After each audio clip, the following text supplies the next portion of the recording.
This is Time Signatures with Jim Ervin, a podcast and radio program presented by the Capital Area Blues Society in Lansing, Michigan. Most any contemporary musical style can trace its roots back to the blues. Time Signatures explores the blues and its musical connections with captivating interviews, lively discussions, and news from the world of the blues. You know I'm crying, baby, driving up and down these Michigan roads, yeah. And now, here he is, your host, Jim Ervin. Baby, I'm home. Well, thank you so much, Parker, and welcome to Time Signatures. I'm your host, Jim Ervin, and we want to welcome you to part 2 of our discussion with famed Chicago photographer Jennifer Noble. As always, you can listen to previous episodes of Time Signatures by going to lcc.edu. And I wanted to step back and talk just a little bit about your recent trip to Chicago. You attended a fundraiser for Ken Zimmerman at Fitzgerald's. As I recall, several blues dignitaries that were there, including Toronzo, Pat Smiley, even a quick visit by Jim Belushi. And I absolutely love the photos that you posted. Being a Chicago native, that must have been a really difficult time for you, wasn't it? Wow. I can't tell you. He ran that Harlem Avenue Lounge for 31 years. And a lot of people posted all over Facebook, he gave so many artists their start, you know, Sure. And so he was iconic. And he was sort of halfway between Chicago. So if you lived in the suburbs like I did, you know, 25 miles out from Chicago, he was like the halfway point. So he didn't have to go all the way to the city. There was always parking. He only charged $6 to get in. I think he might have raised it to 10 at the end. But the guy didn't own much, you know, he lived for the blues. He gave everything he had to this tavern, Harlem Avenue Lounge. It was a small kind of tavern with a pool table in the back, small stage up front. Drinks were, I would say, almost cheap, you know, and so you could afford to go there. You could afford to go for a night out and see fantastic blues, you know, about 4 days a week. I think he did it, you know, and God bless this man. You know, and this is another thing about Chicago that I love, why I got to go back there. Like I mentioned earlier, there's a community there, and people, did you see this place? Tickets sold out in like a day to support this fundraiser. That's how it is there. We all come together to help one another, or help an artist, or help someone needs help. And it's not a problem, you know. And they're thinking about having another one because he had a lot of debt. From running that club right to the end, bless his heart, bless his blues loving heart. You know, he didn't want to close it no matter how much little money he made, you know. And so I don't think they'll have a problem doing another one for him. And that's really hard. It's really hard to see an iconic venue like that close. You know, I think it's hard no matter where you live, and when one of your favorite places closes, you're like, there's like a hole. There's a hole, like, ooh, where do we go now? You know, because some people, Chicago is rough, just like any big city. A lot of my suburban people are kind of a little scared to go downtown late at night, you know. Another thing, I think, because the clubs are open, so they start so late and end so late, you know. The Kingston Mines, I don't know if it's still going to 4 a.m., but they don't even put on the first act till 9:30, 10 at night. And so when you have to drive down the highway stretch to go home to the burbs that late at night, that's when all the crazies come out, you know, the racers, the criminals stealing the cars, and they're all racing down the highway right along with you. And they're like, you know, so people aren't, you know, a little bit more cautious about going to the city. So he was there. He booked those blues, you know, and bless Fitzgerald's. That's another one of our clubs that held the fundraiser. The guy who bought Fitzgerald's, today is his birthday. He's carrying the flame, you know, trying to keep the blues alive there. And he is only about 2 miles. He is only about 2 miles from the Harlem Avenue Lounge. William Duncan. Today's William Duncan. He's a young man that he's taking names and kicking butt with that Fitzgerald's hot as a pistol place. All shows are selling out all the time, and everybody loves it. It's an iconic place. You know, you mentioned Jim Belushi being there. Yep. First time I went to Fitzgerald's is kind of like maybe the year it opened or close to the year it opened. That was 1980. And Dan Aykroyd jumped on wow. stage and they were filming it for PBS television. Wow. Show. Dan Aykroyd jumped on stage with Coco Taylor, who was performing Oh my gosh. all those years ago. And so that was kind of cool, you know. And but yeah, but I know people that love the blues love to come to Chicago, and we're really good about getting you up on stage. If you come to Chicago, and especially if you're another blues artist, say you got a guy coming down from Lansing, all you got to do is go up and ask a musician and say, "Can I come up and play a couple tunes with you?" And I've already been told by several people, if you do that, you better not be half-assing it. You better be doing it for real. Well, see how they get around that? They always play a classic tune that everybody knows. You know, Yep.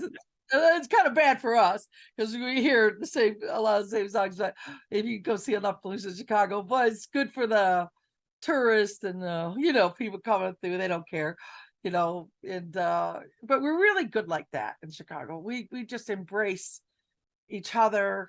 The musicians embrace each other. And what a really cool thing, sometimes late at night there used to be Blues on Halsted across the street from Kingston Mines, but that closed, and that's another heartbreaking one that closed. All the artists, when they get off work, they go down to the mines. So you'd see some like big names like Christone Kingfish. He comes to the mines after his big show at the City Winery, and then of course everyone's gonna call up Christone, to play immediately. He walks in the door, and that's kind of how we are. Sure. A lot of famous musicians, when they're playing all over Chicago, even if the Rolling Stones, like when they play, they always go to Buddy Guy's. Stop at a Buddy Guy's, and so it's vibrant and alive there for the blues. I feel so lucky. Now, Jennifer, I have to ask you, did you ever have, as a photographer, did you ever have a fanboy or in your case, a fangirl moment while shooting? I mean, did the weight of what you were shooting ever hit you? All the time. Yeah, I'm always in awe. Quite often. One of my favorite bands is the Cashbox Kings. Sure. And Oscar Wilson. I just can't get enough of his voice and his singing style.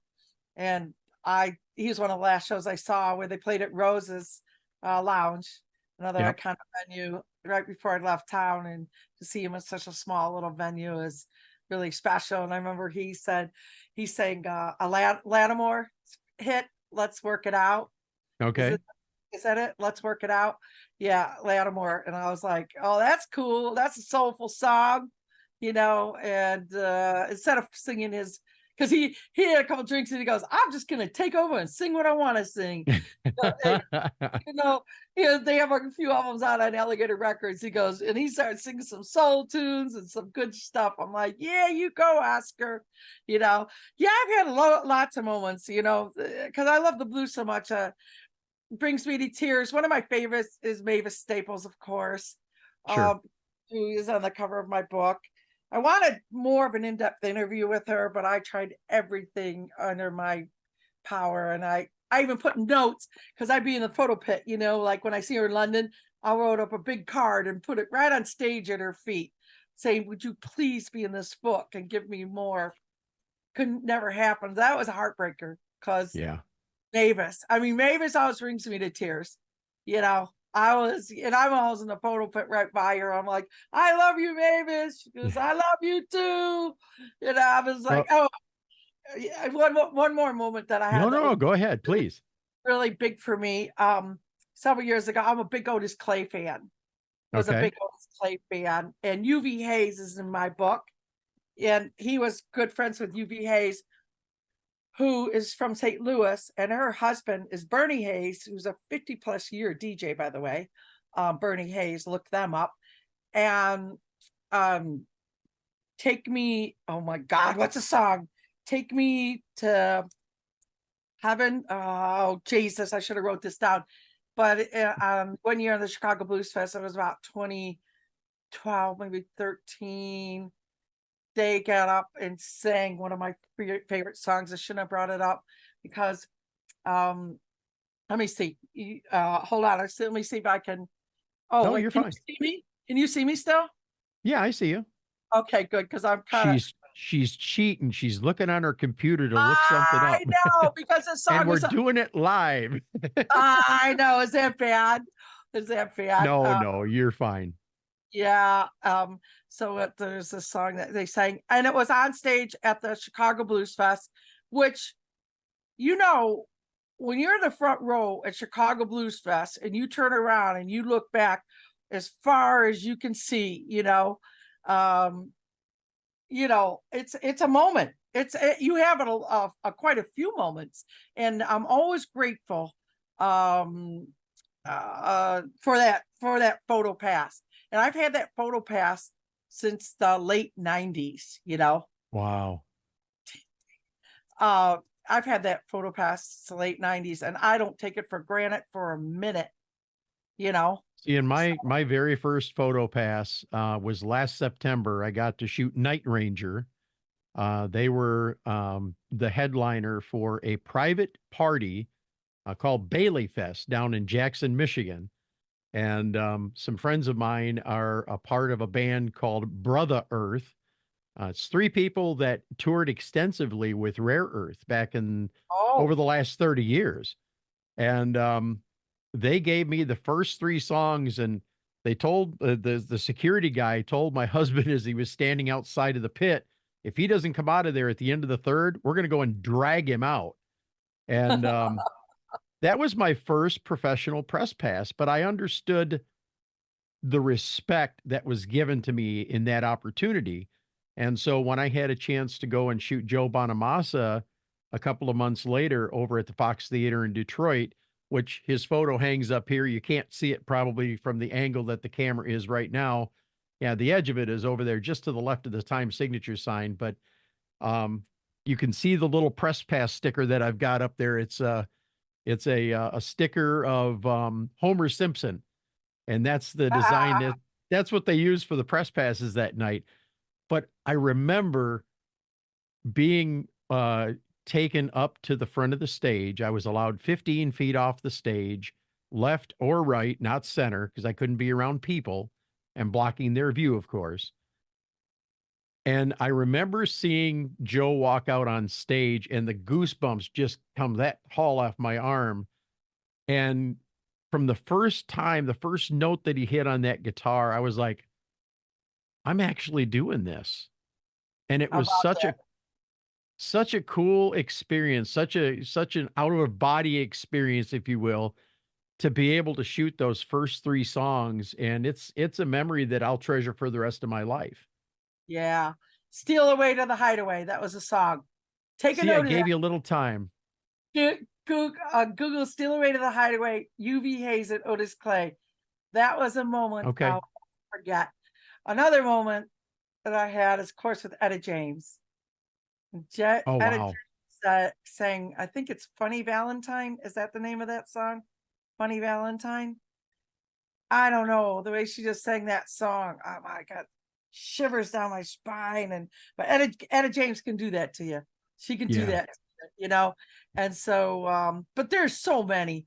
I mean, I used to, because I'm such a live music fan. I can't stay home. I used to see blues three days a week.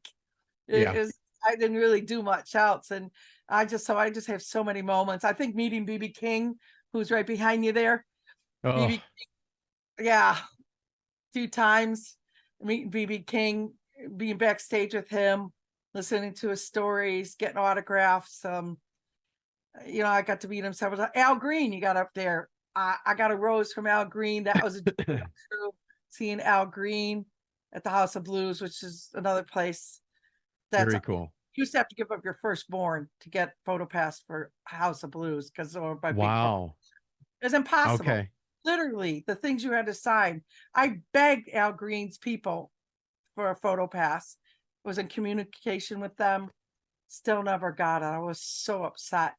See, and I've run into a similar situation with Buddy Guy. Not bad mouthing him at all. no, Had but a you're right. I've had a real hard time getting any kind of response for them at all. No, I agree. We went to see him last summer at the Fred Meyer Amphitheater in Grand Rapids. No response. We were going to go to see him at his location in Chicago at Buddy Guy's Legends. No response. I'm not going to give up. I'm like you. I am trying to preserve the history of the blues one story at a time, which is exactly what I'm doing with you right now. And it's an incredible honor because the University of Mississippi has accepted my program. They're going to Nice. they're going to take my episodes. We're in the process right now of doing transcriptions for all of season 1. And from this point forward, all of our episodes are going to be stored and housed down there on the Blues Archive as an educational tool. Nice. So people that write papers can actually use these interviews as a citation tool. So it's a really cool opportunity for me. But like you, I'm not going to give up. I'm going to keep trying to get Buddy until I can't. I'll tell you a little something to get you excited Sure. about. Buddy Guy's supposed to play Chicago Blues Fest. Oh, wow. Okay. Not really announced. And, he is 87, but, Yes. I wouldn't like post it on Facebook because, of course, we want the lineup to come out first. But that's the rumor that he's supposed to play at Chicago Blues Fest. So even if you have a press pass, it's still allowed to bring in your, and you can get close enough with your lens. If you have I have a 70 to 200 millimeter lens. I don't know what you've got, but I have a 70 to 185 is what I have. I have a Sony. Yeah, well, that should do it. If you got there early enough, because you can go in anytime. Okay, so for the main stage, I don't know how many times you've been there to Millennium Park. I've not. So you can go in early and get us and put your a jacket on a seat in the first as close as they let you come. And if you go off to the side a little bit, because in the front center is where they block off 10 rows for media, but you should be able to at least get a media pass would put you close enough to get a good photograph of okay. And sometimes when I've been caught in a bind, I've thought about renting a lens. Sometimes it might even be worth it for you just for one weekend to rent a big telephoto lens to get those real close-up shots, something to think about. I've done it before for some London shows and stuff. But that's another thing I like about the blues is it's been so exciting because you don't get limited to the first 3 songs in most shows. Maybe Joe Bonamassa, but that's not common. Because you know what I call the first 3 songs? This is photography talk, by the way, between you and I. I call them ass shots because they're always turned around, adjusting their amps, and you only got 3 songs, but they're spending the first 1.5 songs adjusting their guitars, their amps, and everything. They got their back to you. And then by the time, I'd rather have the last 3 songs because then they're already sweaty and look like they played their butts out. And this first 3 song thing comes from the 1980s and is so out of date, and it's maddening that they still have this rule in place because who cares? Well, to Joe's credit, okay, and I'm trying to get him on here, so I definitely want to speak. I'm going to speak honestly, but I'm going to speak well of him. From start to finish, this man put on, he calls his concerts a 2-hour escape from reality. It was non-stop entertainment. He busted his tail. He was on the right side. He was on the left side. He was center stage. I didn't see him go back and tweak amps or play with his guitar. He was out there jamming. He was out there doing it. And I was really fortunate that I got some great shots with him.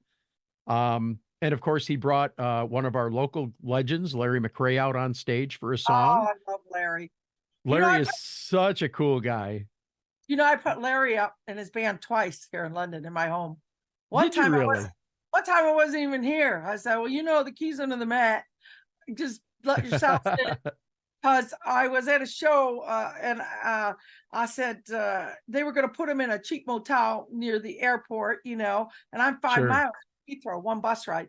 And I go, Larry, why don't you and the band come stay with me? I can put you guys up. And we had an absolute ball. He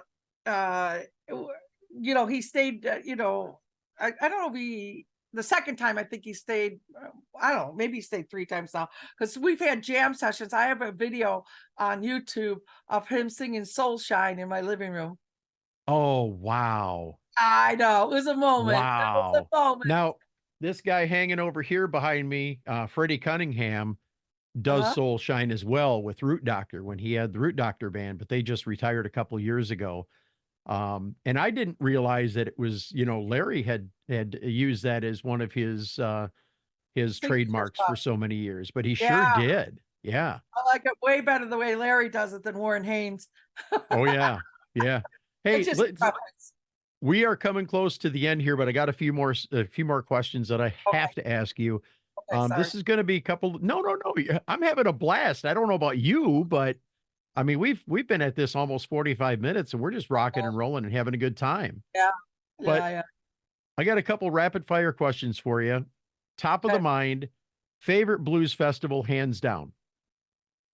One of my favorite. Your favorite.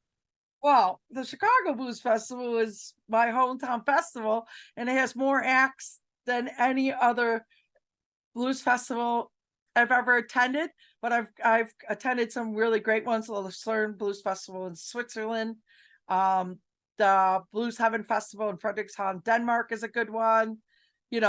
But over here, but there's so many good. Europe really, really embraces the blues, and you could just travel all over Europe nonstop seeing blues. But the Chicago Blues Festival, that's my home. Okay, all right. I wouldn't miss it. I wouldn't know what to do. I would be really sad if one year I missed it. So far, though, over about 25 years straight. So very happy for that. What else you want to ask me? All right. Favorite blues musician of all time, male or female? Oh boy, that's tough. But I think 2 of my favorites from the old days, both gone now, Lonnie Brooks and Coco Taylor. I'd like to say, oh, that's so hard to pick. I've been so darn lucky to see just incredible, musicians. I mean, Buddy Guy's his January shows. I probably attended about 20 of those, Yeah, wow.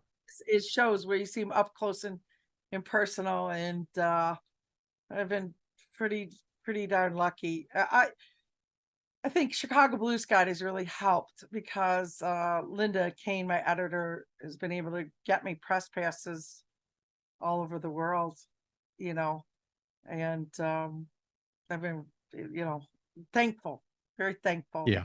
For Linda Kane. Seems like when I write in myself asking, I never get them, but when Linda does, of course, she has a degree in journalism, so at Northwestern University. So I've been lucky.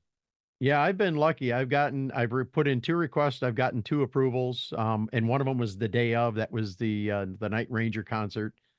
Very, very fortunate.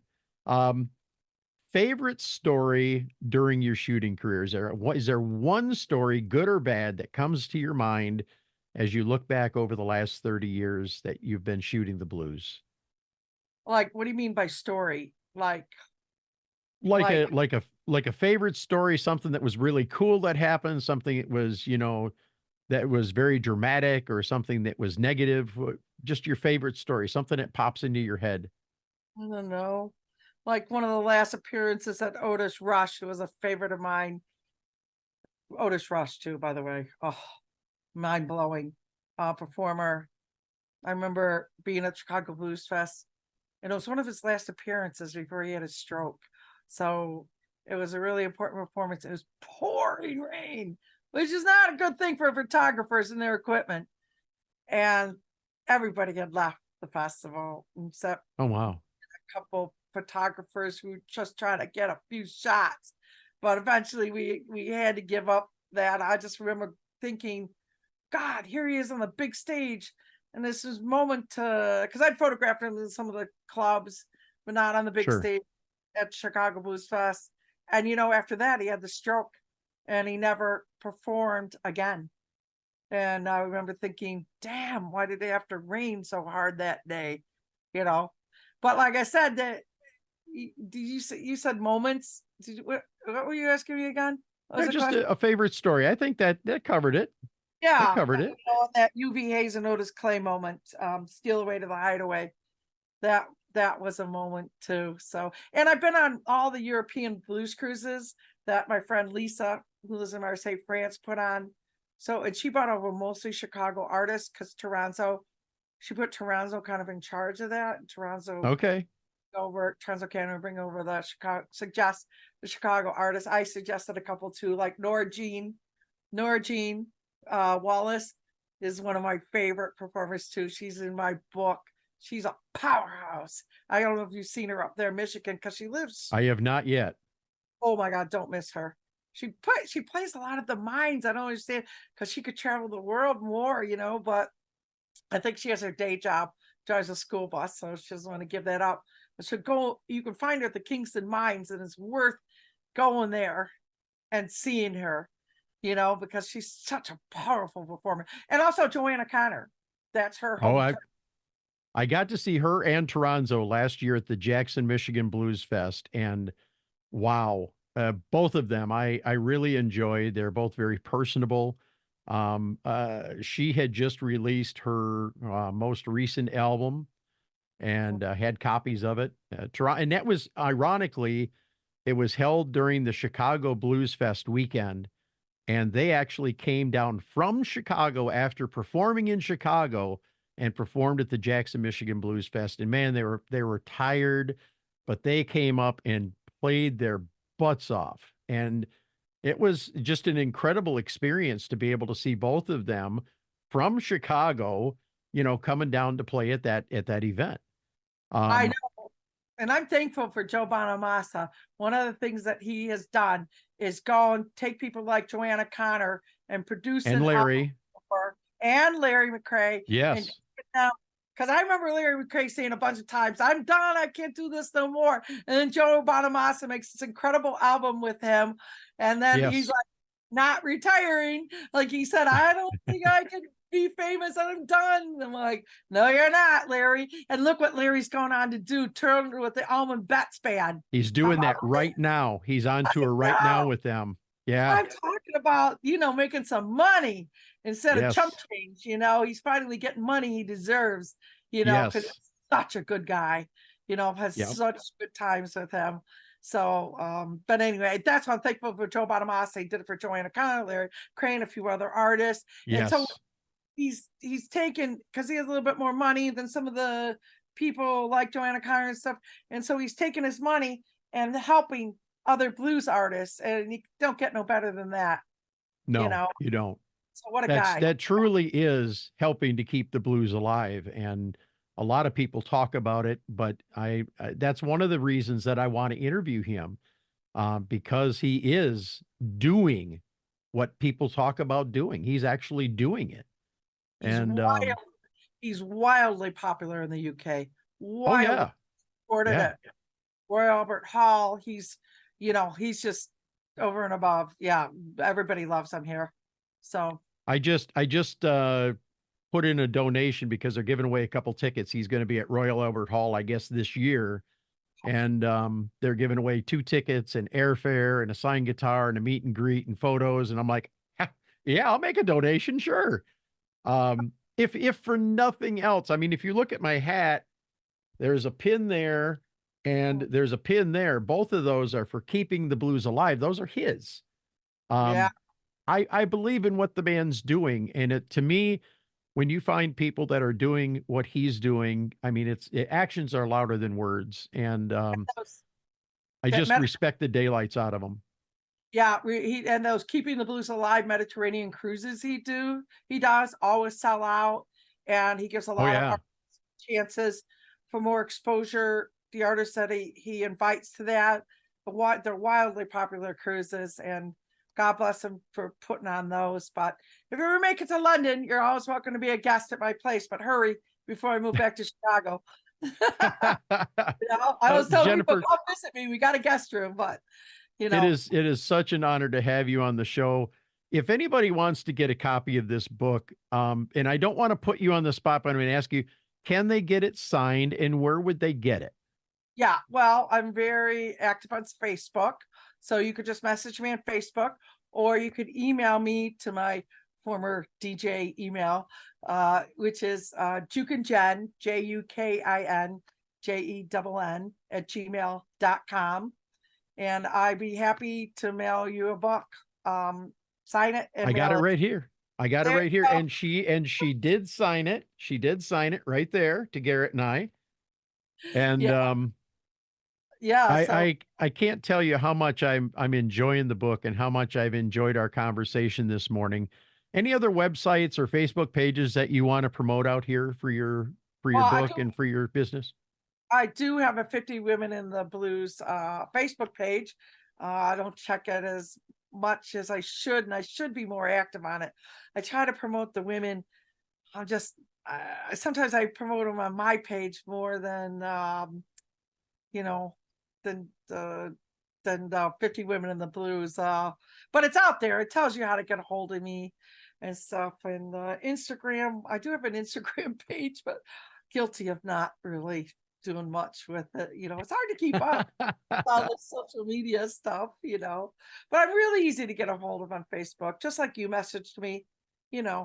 I got back to you, and I'm a busy girl. I travel a lot. I'm never really home. I'm always looking for the next blues gig, and always, try to pack up here and get out of London. I've been here 13 years. It's time for me to go home. Well, Jennifer Noble, it has been a pleasure to have you on Time Signatures, and continued success to you. Hopefully you can sell a couple million copies of this book. That'd be a great retirement gift for you. And of course, I look forward to meeting you in person one day. And, whether it's I come down there, or if you make it up to the Lansing area for our Blues Fest, whatever the case may be, I definitely look forward to meeting you at some point down the road for sure. Thank you so much for being here. You're welcome. Thank you for having me. And I hope that you consider making it to this year's Chicago Blues Fest. I think you'll really enjoy it. Jim Ervin reminding you, keeping the blues alive is everyone's responsibility, but preserving the history of the blues one story at a time is my mission. Until next time, be well and so long. This has been Time Signatures with Jim Ervin, presented by the Capital Area Blues Society in Lansing, Michigan. For more information on cabs, visit capitalareablues.org. You can find this episode and past episodes at lccconnect.org. The Time Signatures theme song, Michigan Roads, is used by permission and was written by Root Doctor, featuring Freddie Cunningham. I'm trying, baby, driving up and down these Michigan roads, yeah. Until next time, keep on keeping the blues alive.